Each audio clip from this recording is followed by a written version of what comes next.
সকাল আমার প্রিয় বন্ধুরা, তোমরা কেমন আছো? আশা করছি সবাই খুব ভালো আছো এবং সুস্থ আছো।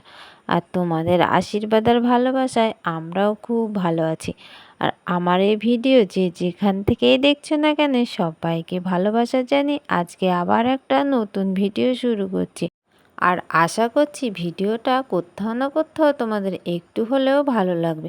আর এখন বাজে সকাল ঠিক 6টা। আর দেখো একদম ঘন কুয়াশা পড়েছে আমার পেছনে, একদম তো কিছু দেখাই যাচ্ছে না, সেই জন্য আমি টুপিটা মাথায় দিয়ে নিয়েছি। আর আমি সকালবেলা ঘুম থেকে উঠে ঘরটা ঝাড় দিয়ে চলে এসেছি উঠোনটা ঝাড় দিতে। আর উঠোনের ওদিকটা তো আমার ঝাড় দেওয়া হয়ে গেছে, এবার চলে এসেছি আমি এদিকটায় ঝাড় দিতে। আর গুড্ডু সোনা না এখনও ঘুম থেকে ওঠেনি, ওনার শুয়ে আছে। তাই হচ্ছে আমি ভাবছি এখন যাতে না ওঠে, কারণ প্রচণ্ড কুয়াশা পড়েছে, এখন উঠলে তো ওই কুয়াশার মধ্যে ঘোরাঘুরি করে বেড়াবে। আর ওকে বকাবকি করেও কিছু হবে না, ও কথা শুনবে না। তাই ভাবছি একটু পরে পরেই উঠে যাক। তা দেখো বন্ধুরা, আমার কিন্তু এদিকটা পুরো ঝাড় দেওয়া হয়ে গেছে। আর আমি এখন ওই ছোট্ট কলপারের ওদিকটায় ঝাড় দিচ্ছি, মানে সব নোংরাগুলো ঝাড় দিয়ে যেখানে জড়ো করি আমি এখন ঝাড় দিয়ে নিয়ে সেদিকেই চলে যাচ্ছি। আর ঝাঁটাটা না অনেকটাই লম্বা, আর এখন ধুলোগুলো এক জায়গায় হয়ে গেছে, সেই জন্য না আমি যতই ঝাড় দিচ্ছি ওগুলো না কিছুতেই সরছে না, তাই অনেক কষ্টে ওগুলোকে ঠেলে ঠেলে নিয়ে যাচ্ছি। তা দেখো বন্ধুরা, তোমাদের সাথে গল্প করতে করতে আমার কিন্তু পুরো উঠোনটা ঝাড় দেওয়া হয়ে গেছে। আর আমি উঠোনটা ঝাড় দিয়ে চলে এসেছি একদম থালা বাসন নিয়ে কলের পাড়ে। আর উঠোনটা ঝাড় দিতে তো অনেকটা সময় লেগেছে, কারণ উঠোনটা তো অনেক বড়। আর উঠোনটা ঝাড় দিতে দিতে না হালকা হালকা রোদও দেখো উঠে গেছে, কলপাড়ের দিকটা না একটু পরিষ্কার পরিষ্কার লাগছে।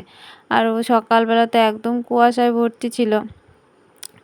আর তা দেখো আমার বাসনগুলো না সব মাজা হয়ে গেছে আর এখন ধোয়াও হয়ে গেছে। আর গুড্ডু সোনা না উঠে গেছে, আর মা দেখো ওকে একদম জামা প্যান্ট পরিয়ে রেডি করিয়ে দিয়েছে।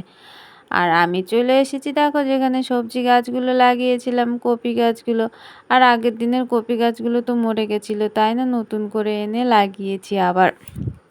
সেইগুলো না জল দিতে চলে এসেছি, কারণ দুবেলা করে জল না দিলে না গাছগুলো বাঁচবে না। আগের গাছগুলো না সব নষ্ট হয়ে মরে গেছে, তাই এই গাছগুলো বেশ ভালো, তাই আগের দিন তো লাগিয়ে জল দিয়েছি। তাই এখন সকালবেলা একটু জল না দিলে না হবে না, কারণ সারাদিন তো রোদ পাবে, সেই জন্য না একটু একটু করে জল এখন প্রত্যেকটা গাছের গোড়ায় আমি দিয়ে দিচ্ছি।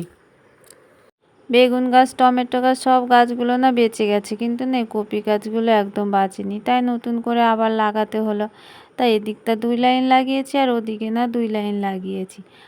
তাই এখন সম্পূর্ণ চারাগুলোতে আমি জল দিয়ে দেবো। আর গাছে জল দিতে দিতে না অনুষ্কা আমাকে ডাকছিল যে দিদি আমাদের বাড়ি একটু চলো, পুজো হচ্ছে, যা পাঁচালিটা একটু পড়ে দেবে। তা দেখো আমি এখন অনুষ্কাদের বাড়ি চলে এসেছি, আর অনুষ্কার ঠাকুমা পুজো এখানে পেতেছে। আর আমাদের এখানকার এই পুজোগুলো রাস্তার দিকেই পাততে হয়, পূব দিকে মুখ করে, আর একে বলে শুভচনী পুজো।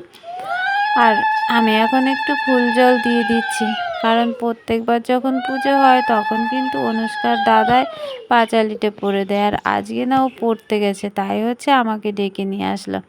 তা আমি এখন দেখো পাঁচালিটা প্রণাম করে পড়তে শুরু করে দিয়েছি। আর গুড্ডু সোনা আর 2-3টে বাচ্চা ওখানে খুব চিৎকার চেঁচামেচি করছে। আর সবার আগে কিন্তু আমার গুড্ডু সোনার গলাটাই পাওয়া যাচ্ছে, সবার গলা থেকে ওর জোর বেশি, আর চিৎকার চেঁচামেচিটার ওর ঘটা বেশি। তাই হচ্ছে মাকে বলছিলাম যে ওকে ওইদিকে নিয়ে চলে যাও, কারণ আমি যে বইটা পড়ছি ভুলভাল হয়ে যাবে আর কেউ শুনতেও পাবে না। দেখো এই বয়স্ক দিদিভাই, ওই পাশে একটা মাসি, ওনারা সবাই বসে আছে একটু শোনার জন্য। আর ওরা বাচ্চা, ওরা তো বোঝে না, ওরা তো চিৎকার চেঁচামেচি করবে। তা দেখো আমার বইটা না সম্পূর্ণ পড়া হয়ে গেছে আর প্রণামটা করে নিয়েছি। তা আমার পাঁচালিটা পড়া কমপ্লিট হয়ে গেছে আর পুজোটাও সম্পূর্ণ হয়ে গেল।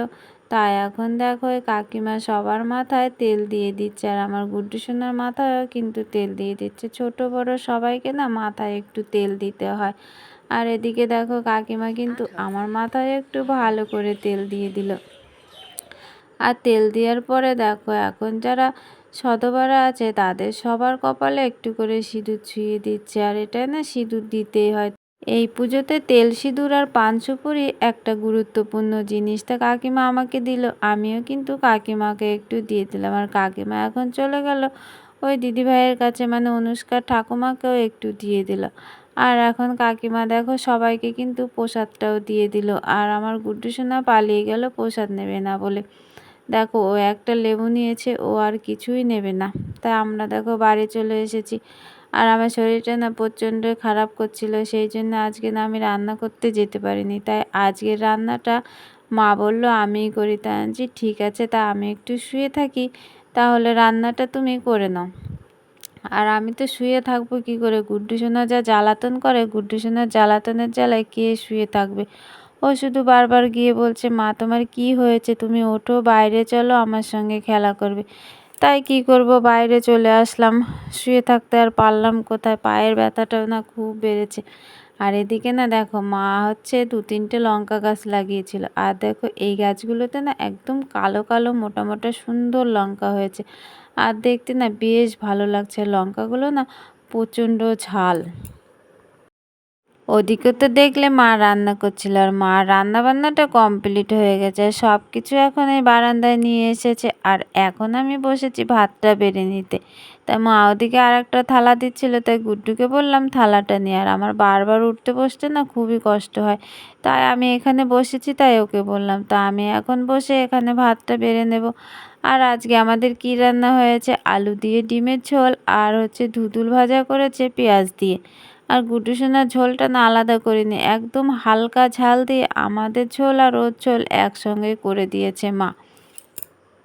তা কি বলো তো বন্ধুরা, আমাদের এই গরিবের সংসারে দিন আনা দিন খাওয়া, আমাদের না অনেক কিছু ইচ্ছে থাকলেও না আমাদের কোনো উপায় থাকে না। সেগুলো কিন্তু আমরা মুখ ফুটে বলতেও পারি না আমাদের ইচ্ছেগুলো।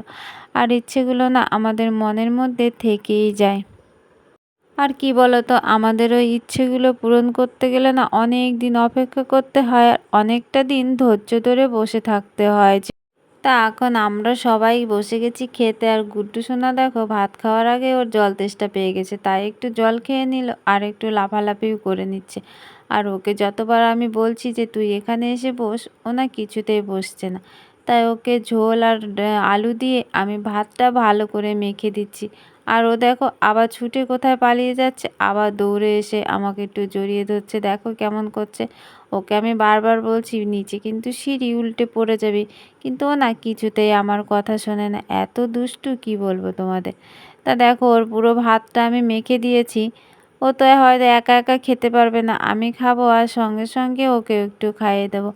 ভাত বেড়ে দেখো মাকে ডাকছে খাওয়ার জন্য, মা একটা কোথায় চলে গেছে। আমি দেখো উঠোনটা ঝাড় দিচ্ছি, আর পেছনে দেখছো আমি আগুন ধরিয়ে দিয়েছি। কি বলতো, যে উঠোন ঝাড় দিয়ে যে পাতাগুলো ওখানে রাখা হয় না, সেগুলো শুকিয়ে গেছে, তাই ওগুলোতে আগুন ধরিয়ে দিয়েছি। আর কি বলতো, খাওয়া দাওয়ার পরে না চান করে নিয়েছিলাম। আর চান করার পরে তোমাদের সাথে তো আর তেমন কিছু শেয়ার করা হয়নি, তাই এই বিকেলের উঠোন ঝাড়টা তোমাদের সাথে শেয়ার করছি। আর এই উঠোন ঝাড় দিয়ে যত পাতা থাকে সব ওইখানটায় জড়ো করি। আর হচ্ছে পাতাগুলো না বেশ শুকিয়ে গেছে, আবার মেঘলা মেঘলা করছে। তা হচ্ছে যদি আবার বৃষ্টি হয় না, তখন আর হচ্ছে পোড়াতে পারবো না, তার জন্য ওগুলোকে আগুন ধরিয়ে দিয়েছি বিকালবেলা সব এক জায়গায় করে। আর ওগুলো পুড়ে যাবে, আর কোনো অসুবিধা হবে না, জায়গাটাও পরিষ্কার হয়ে যাবে। তা দেখো বন্ধুরা, আমার কিন্তু উঠোন টুটুন ঝাড় দেওয়া হয়ে গেছে। আর ওই মাঠের দিকে জামা কাপড় ছিল, সেই জামা কাপড়গুলো নিয়ে এসেছি। কারণ মা না একদম বিকেলবেলা চান করেছে, তাই মার জামা কাপড়গুলো না একটুও শুকোয়নি। তাই হচ্ছে এই বারান্দাটায় মেলে দিচ্ছি, যাতে বেশ শুকিয়ে যাবে। আর আমাদের জামা কাপড়গুলো হালকা হালকা ভিজে আছে, কালকে আবার একটু করে রোদ দিতে হবে। তো সব জামা কাপড় এখানে মেলে দিলে না বেশ শুকিয়ে যাবে।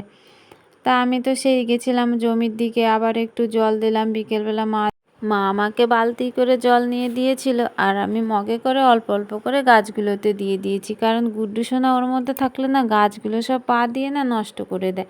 সেই জন্য মাকে বললাম আমি জলটা দিয়ে দিচ্ছি, আর তুমি একটু ঘুরে আসো। তা দেখো সন্ধে টন্ধে দিয়ে এখন চলে এসেছি। সকালবেলা শরীরটা এত খারাপ করছিল, একটু চাও খাইনি, তাই এখন একটু চা মুড়ি বসে খাচ্ছি, আর মার সাথে একটু গল্প করছি। আর ওদিকে তো গ্যাসে ভাতটা বসিয়ে দিয়েছি, ভাতটা হচ্ছে, কারণ অল্প ভাত রয়েছে, সেই জন্য হচ্ছে আর অল্প করে চাল নিয়ে ভাতটা বসিয়ে দিয়েছি রাতের মতো খাওয়ার জন্য। তা চলো বন্ধুরা, ভিডিওটা আজকের মতো এখানেই শেষ করছি, আর বড় করছি না। দেখা হবে তোমাদের সাথে আবার একটা নতুন ভিডিওতে। আর ততক্ষণে তোমরা সবাই ভালো থাকো আর সুস্থ থাকো। সবাইকে টাটা বলে আর গুড নাইট জানিয়ে আজকের মতো ভিডিওটা এখানেই শেষ করছি।